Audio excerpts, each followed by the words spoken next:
recording. I think I'm ready. Okay. Here's the clap. Okay. Welcome to our first new... Hello and welcome to our first New Frontier community update for Civilization 6. We're going to be walking you through some of the free updates releasing this month. The free updates that we put out after the launch of Gathering Storm gave us the opportunity to provide you with awesome new content, balance tweaks, and fixes. But more importantly, it allowed us to stay in touch with our community on a more regular basis. Where's my cat? With the launch of the Mayan Grand Columbia Pack, we've already begun implementing changes based on the feedback we've heard directly from you on our social channels, on the Civilization subreddit, and Civ Fanatics. Are you guys doing the hard cuts? For example, we fixed some exploits like the ability to choose multiple Pantheon bonuses. An exploit to combat strength and movement speed from upgrading a unit near Great General. Did you use these exploits? An exploit allowing a free policy change after completing Civic. Did you choose multiple Pantheon bonuses in multiplayer? And an exploit allowing multiple copies of a district in the same city. I would never do that. If you never use these exploits, great job. Thank you.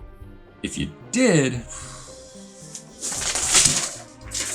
you still have our respect. You just have to play fairly now. Speaking of which, we noticed that some of you were earning diplomatic victories in Gathering Storm with all kinds of shenanigans. How did that happen?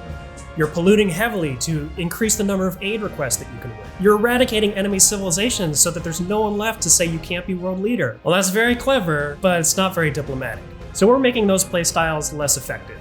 We're increasing favor penalty on excess pollution and introducing a new favor penalty for players who own foreign original capitals. To make victory more viable for actually diplomatic players, we're changing the diplomatic victory resolution to only remove 2 victory points, not 3. This means if you play your cards right in Congress, every session will get you closer to victory. Finally, we're changing when the victory triggers to avoid surprise victories. Points are now counted at the start of your turn, so you can no longer win with points that you would actually lose in the World Congress. Palenque is now a Mayan city, so we've renamed the city-state of Palenque to Mitla. We made a bunch of UI changes, including text size options for the chat panel, page history for the Civilopedia, and the ability to manually resize the offers and inventory panels during diplomacy. Cities now show the actual production costs for units and maintenance. If you want the base costs for those things, you can still find them in the Civilopedia. This month, we have even more balance changes for those of you playing with the Gathering Storm expansion. We tweaked over a dozen religious beliefs. Some are stronger, some are weaker, and some are brand new. Our goal here is to provide interesting and balanced choices as your religion evolves.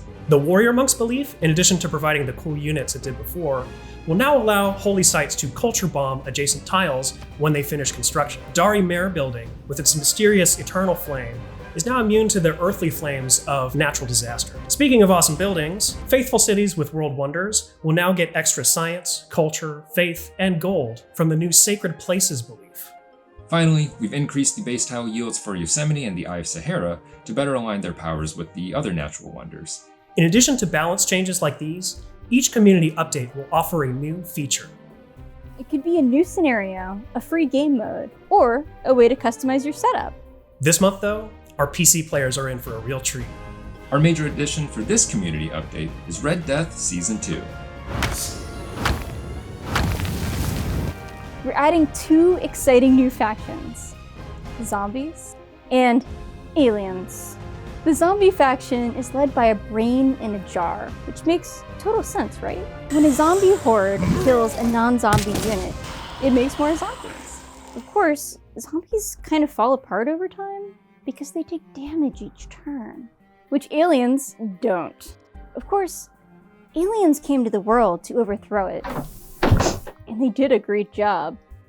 Because they have a cloaking ability that allows them to sneak attack. I can hear him walking, or sneak away. I'm recording, I'm sorry, it'll be over soon! But their ride out hasn't arrived yet, so the Thin Man and the Greys have to wait it out like everyone else. Good luck, Commander. Additionally, each faction, including your old favorites from Red Death Season 1, now have their own unique abilities. Also, with our alien psionic abilities, we sensed you missed a certain voice. Hear that? So Sean Bean is now narrating Red Death. That's the Wasteland Wind. We've also added Observer mode for those of you who slipped to the great beyond a little too soon. and kick voting for the real barbarians among you.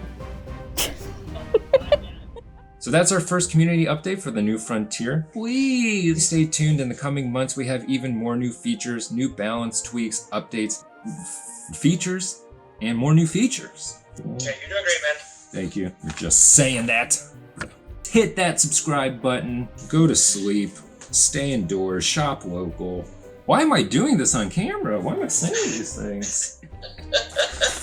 Make sure you subscribe to our Civilization YouTube and social channels to stay on top of all the latest with the new Frontier Pass. Just smash that like button. Civ fans, you are the best fans in gaming. Thank you for joining us for a taste of the free content that we've already added and will continue to add over the next year. Thank you Thanks Thanks. for taking one More.